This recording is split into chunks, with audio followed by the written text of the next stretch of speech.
Professor Chakraborty received his B.Tech in Computer Science from Indian Institute of Technology, Kharagpur in 1991 and his MS and PhD from the University of California, Berkeley in 1992 and 1996 respectively. At Berkeley, he worked on compilers and runtime systems for running scalable parallel scientific software on message passing multiprocessors. He was a research staff member at IBM Almaden Research Center from 1996 to 1999, where he worked on the Clever Web Search project and led the Focused Crawling project. In 1999, he joined the Department of Computer Science and Engineering at Indian Institute of Technology, Bombay, where he has been an associate professor since 2003. In 2004, he was visiting associate professor at Carnegie Mellon University. He published several articles in WWW, SIG-IR, SIG-KDD, EMNLP, SIGMOD, VLDB, ICDE, SODA, STOC, SPA, and many other conferences, as well as Scientific American, IEEE Computer, VLDB, and other journals. He has served as technical advisor to such companies and vice chair or program committee member for WWW, SIG-IR, SIG-KDD, VLDB, ICDE, SODA, and other conferences, and guest editor or editorial board member for TMKD and TKDE journals. His current research interests include integrating, searching, and mining text and graph data models, exploiting types and relations in search, and dynamic personalizations in graph-based retrieval and ranking models. With these short introductions, I would request Professor Chakraborty to deliver his talk.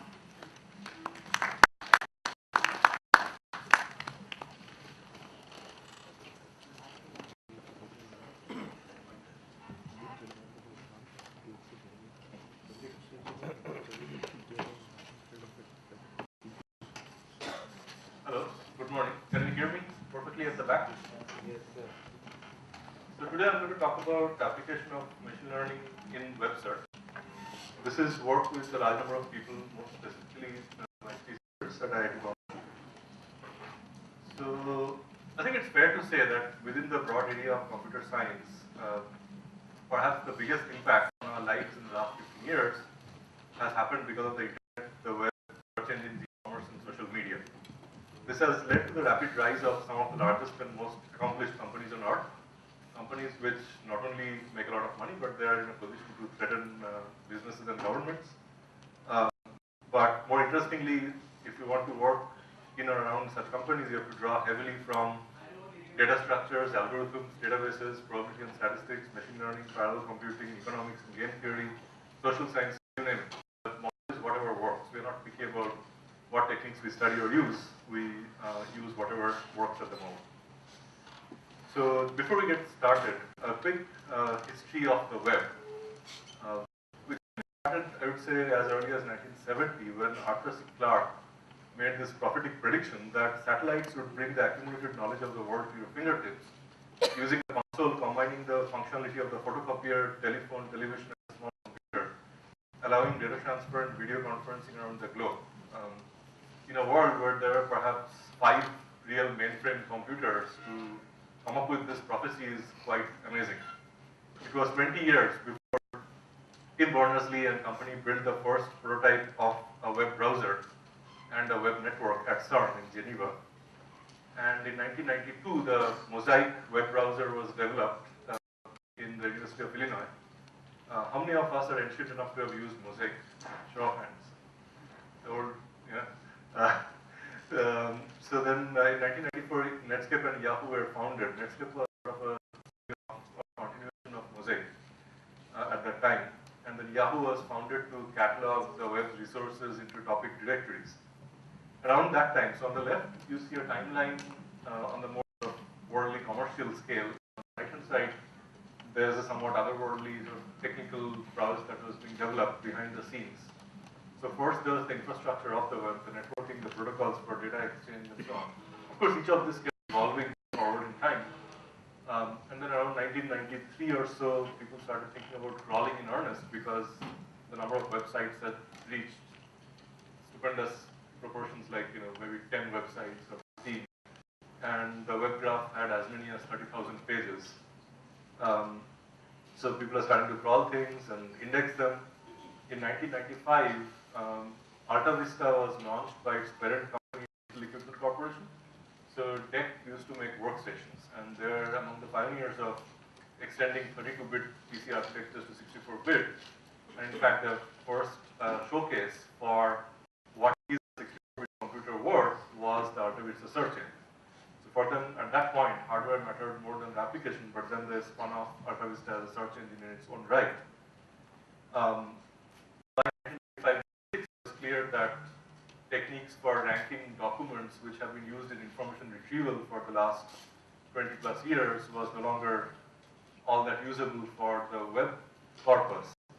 And PageRank was devised, this is link-based ranking or hyperlink-based ranking, by a couple of PhD students at Stanford. They founded a company in 1996 which was initially called Backrub, which was later renamed to Google. In 1998, GoTo.com introduced paid searches and ads. It became more and more important to do text mining at that point to remove malicious, subversive text or documents on the web, de-spamming. In 2003, Google launched AdSense to bring in ad revenue to their search service. In 2004, Facebook was founded. So around that time, markets, auctions, social media, and personalization took off. In 2005, YouTube was founded. In 2006, Twitter was founded. And in 2009, Bing was launched by Microsoft. So that's a rough history of time to the sphere. So where's the action now?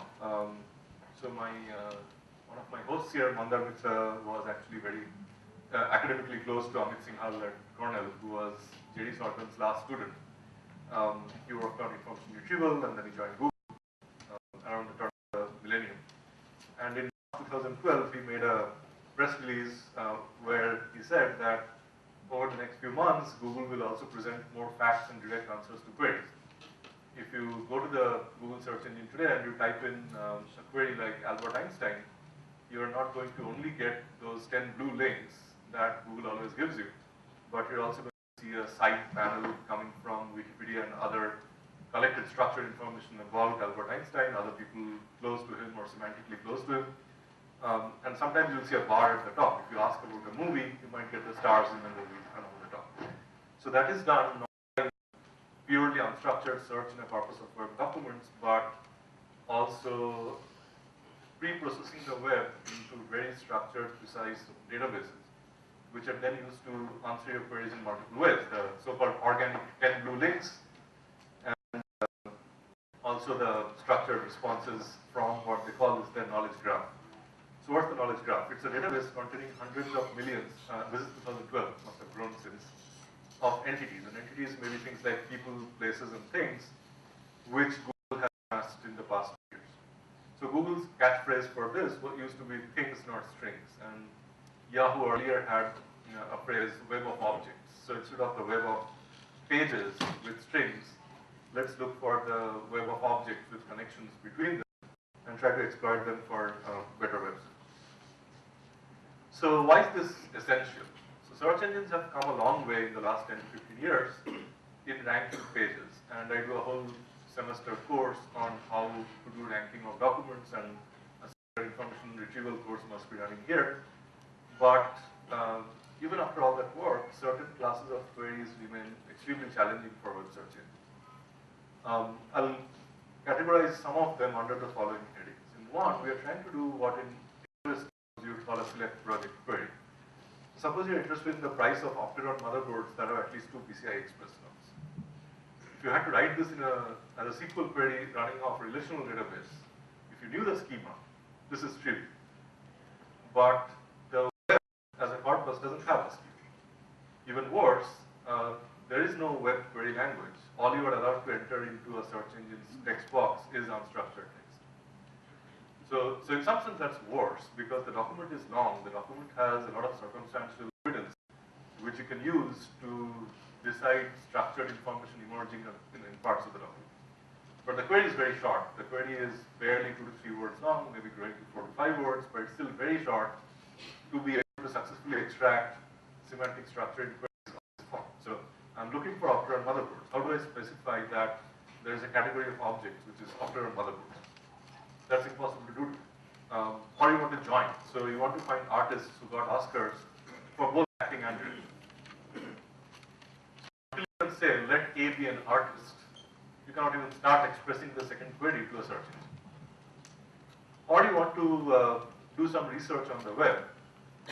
I'm picking a not very business motivated example here, but you can easily visualize other business motivated examples. Suppose you're interested in researching if the number of Oscar awards won by a movie is somehow correlated to its production budget. Maybe you're anticipating that you'll find negative correlation, that movies which are produced with less money have a better shot at getting Oscars. Maybe not. But how do you research this? Today, to be able to research this, a reporter or an editorial writer has to first go over to the web or IMDb or Rotten Tomatoes or whatever, and then have to download structured information from a bunch of tables, or you have to look for movie review sites where they somehow mention the production budget of the movie and then collect that in a tabulated spreadsheet. Once you have collected enough examples of these kinds of number of Oscar awards and the production budget, then you run some sort of statistical package on that table and you decide that, oh, well, it seems like they're directly related. You spend more money in making a movie, you're more likely to get Oscar. But that takes a lot of time. You might have to pour through 1,000 pages before you get enough information about that hypothesis. Or there is uncertainty in the answer you're looking for. For example, what was the cleanup cost of the Exxon Valdez disaster? Or more recently, the Gulf undersea oil well problems. And then different people will differ in their opinion of it. The company Exxon will, of course, play it down, and activist groups will play it up, and what you want is perhaps some kind of a distribution of values. And of course, you won't get that on a single web page. You have to aggregate information from a lot of web pages too, for the conscientious to emerge. So why is this difficult? On the web today, there is no query language. You cannot say let A be an actor and A direct movies. You cannot have a placeholder variable which you can then manipulate or build up as part of a figure expression. There are no types. You cannot say let M be a motherboard or let P be a money amount. There are no predicates. You cannot say find me pages which have some evidence that M sells for costs P. So all the benefits of structured query languages like SQL are lost when you start querying on the web. And finally, there's no aggregation. So there's this big gap between the assumptions and the capabilities for web search and database search. In case of databases, you need to be really comfortable and familiar with the schema and the types of different columns and key relationships and joins and so on. But then you get tremendous power. You can actually ask for precisely the thing you want. Whereas on the side of unstructured text and web search, there is too little of a query language. You can just give you a string and then it's up to the search engine's secret sauce to decide what to do with your string. There is hardly any industry-wide standardization of how unstructured query can be interpreted. So through the last 5 years or so, we have been working on a middle tier programming or query language, which we don't expect end users to use right away. But information specialists can use it. And for different application verticals, one may think of compiling down user queries to this form of semi-structured query. The trick is to get the level of hardness of the query language just right so that it's not too difficult. We don't promise too much. We don't promise perfect precision like relational algebra. On the other hand, it has to give you enough power of accessing types and entities and relationships so that you can lift your quality of experience sufficiently beyond just string-based search. So here's one proposal. Suppose I could say that F belongs to the category French movie, and that class basically says transitively. Maybe the category is a hierarchy with a subtype of subsumption relationship. So a French movie is a movie, is an entertainment artifact, and so on. So there is a relationship on the types. And I also say that let A be an unqualified unitless number, and that's a quantity type. Let P be a quantity type which is qualified to be a money amount. And this is very general because I want to potentially snag and collect snippets on the web which have a money amount in any unit of the world. And I might need to apply different conversion factors at different times. And now I say that one of the most interesting thing is I'd like to extract out snippets or context from web pages which I name as C1 and C2, such that in context C1, that French movie is mentioned along with some unqualified number and the compulsory word Oscar and the optional word one. So if I can do that, that's a fairly strong signal that F might have won a Oscar award. It doesn't make anything certain because it might say F was released in 2005 and surely no movie has won 2005 Oscar awards. But that's the risk we take at this stage. So 2005 is untyped in the source, but there are enough techniques in the literature today which can distinguish between 2005 as a year versus 2005 as a count of Oscar awards that a movie can win. There's a long literature in the area of typed named entity recognition in running text. And then I say, find me a context C2 where that same French movie F appears with something that looks like a money amount, with certain phrases like production cost or budget or cost appearing close to them. There may be implicit parameters like the width of the window or certain dependency path relationships. Those will hide for the time being. The important thing is to observe is that C1 and C2 could be different contexts. The same page may not mention the awards won by F and the budget of it. This could be two different pages, or millions of different pages. And then the joint variables are basically F. F is the joint variable, and it appears with A on one side and P on the other. And then we aggregate away the context to leave behind a list of three tuples, the French movie, the number of awards, and the budget. And this table has lots of noise. So the whole proposal here is to play statistical games during this extraction process as well as afterward, so that we can clean up the three tuples that go to the user at the end as best as we can. That's sort of the religious pitch at the beginning. We'll jump into techniques, but to start with what I'm proposing. Any questions of this one? Feel free to interrupt at any time. So one question. Yeah.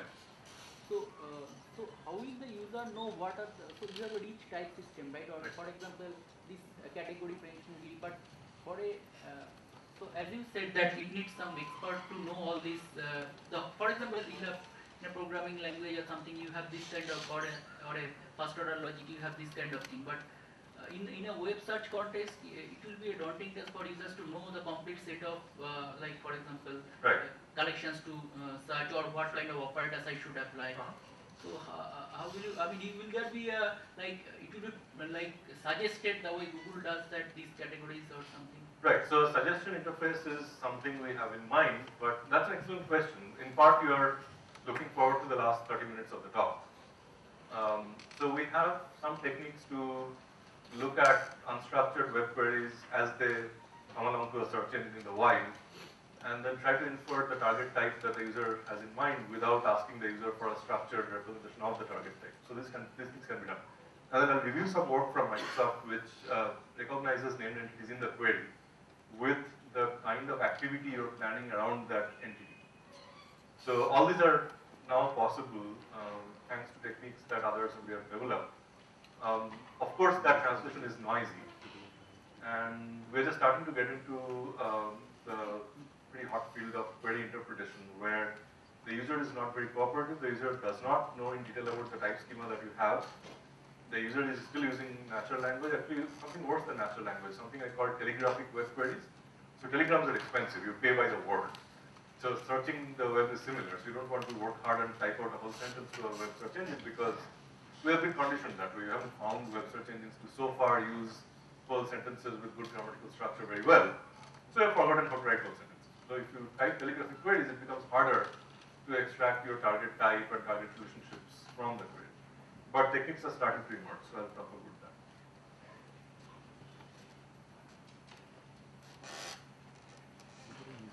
So, so how many of you are familiar with basic indexing, like how inverted indices are built? So you scan a document and you take note of every word, you build a corpus of vocabulary, and then you build this big map from each word or token in the vocabulary to a posting list. A posting list is nothing but a sorted list of document IDs and positions where that word appears. And once you have that, you can ask various queries like documents with this word or without that word, or documents where new is followed by York. So if you keep track of the token offset at which every word appeared, you can look for phrases, or you can do proximity queries saying Apple and computer should appear within 3 words of each other. So that's an inverted index. Now in that setup, a document is modeled as a sequence of tokens. And let's say the tokens inside the document are offset 0, 1, etc. Now, in the new game, documents are presented as a sequence of slots. Is my voice dropping? Yes. So maybe we need that change of battery.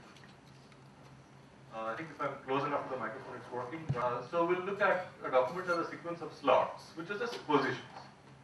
And then we define one or more fields over these slots. And the slot in each field may not have a token. It may have 1 token, or it may have more than 1. So here's an example. As raw text, you see Google bought YouTube for $50 million in cash. That's probably a totally absurd number. And then someone normalizes the tokens by stemming or stop words and so on. And we get Google buy YouTube, maybe Ford is eliminated as a stop word, maybe that's empty, maybe in is empty, and then you see $50 million, etc. So that's a normalized token sequence for the same document. And now we want an entity recognizer to go over this text and realize that Google is actually that company, and YouTube is actually that company, and these 3 tokens represent cash. So I'm drawing pictures here because those are not describable as strings. Some of you may know of this musician who used to be called the Prince, and then one day he decided that he didn't want a name anymore. So thereafter, if you ask what's your name, to draw some crazy symbol, and so that's my name. We can't even pronounce it. So what does the press do? So the press started calling him the artist formerly known as Prince. So similarly, we don't really know the names of those things beyond what we understand about them. So think of these as IDs that you and I agree upon. That's that company in Mountain View, and when you talk about Albert, there could be so many Alberts in the world, but only one of them was the physicist who discovered the theory of relativity. So we know what we're talking about. So that's the ID, and that's represented by the picture. And then the last field here shows a type. So we know that Google and YouTube are companies, and this $50 million span represents money. So the advantage of generalizing the level of representation of a document progressively is that we can mine for patterns which are more widespread compared to just the specific story of 2 companies. So you could now say, well, look in the corpus, you have a 10 billion page corpus crawled. I want to look for any 10-word window which mentions 2 companies and a money amount. With a very high probability, that money amount is something that changed hands between the 2 companies. And now if I aggregate that information across different web pages, I might actually get very high quality structured information about purchases or mergers or acquisitions. So that's our new document representation. And the talk will have 2 parts. One is how to go down those rows, how to start with an unstructured text and then add the structure in the form of entities and types to the text. And the second part is, given relatively uncooperative queries, how to exploit that structure to uncertain without depending on user knowledge of schema or type. So to start with,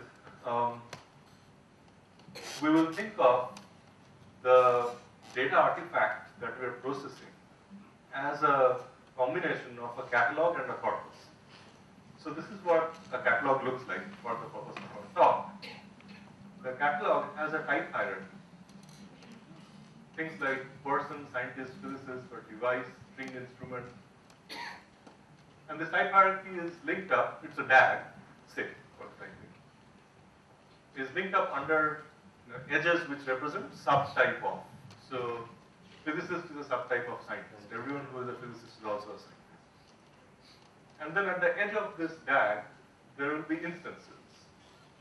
So just like the artist who was known as Prince, there is this specific physicist who is P59 in our catalog, who is sometimes called Albert Einstein, who is sometimes called Albert, who is sometimes called Professor Einstein.